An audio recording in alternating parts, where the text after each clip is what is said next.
यह कहानी केवल मनोरंजन के उद्देश्य से बनाई गई है। इसमें दिखाए गए सभी पात्र, घटनाएं और स्थान काल्पनिक हैं। किसी भी अंधविश्वास या अजीब घटनाओं को बढ़ावा देने का हमारा कोई इरादा नहीं है। अगर आप कमज़ोर दिल के हैं या डरावनी कहानियां आपको प्रभावित करती हैं, तो इसे अपने विवेक से देखें। यह सिर्फ एक कहानी है, या शायद नहीं। महाकुंभ मेला, प्रयागराज। आधी रात का समय। सर्द हवा में गंगा के पानी की कंध घुली हुई थी। चारों तरफ श्रद्धालुओं की हलचल थी, लेकिन कहीं ना कहीं एक अजीब सा सन्नाटा पसरा हुआ था।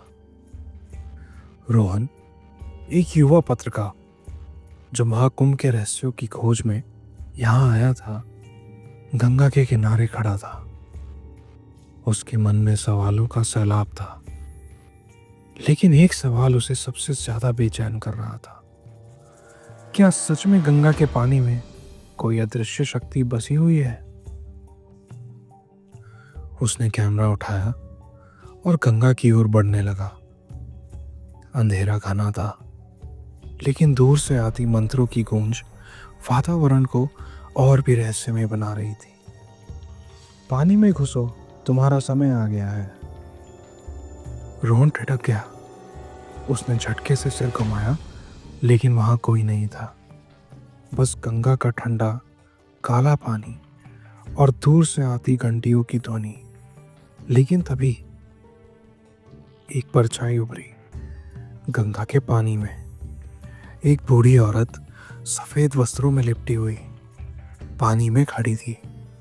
उसकी आंखें गहरी काली, जैसे किसी अंधी कुएं की गहराई में छिपा कोई रहस्य है।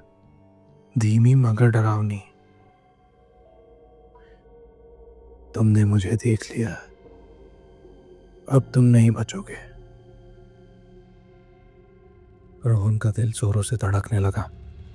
भागने के लिए उसने कदम बढ़ाए, लेकिन उसके पैरों ने उसे धोखा दे दिया।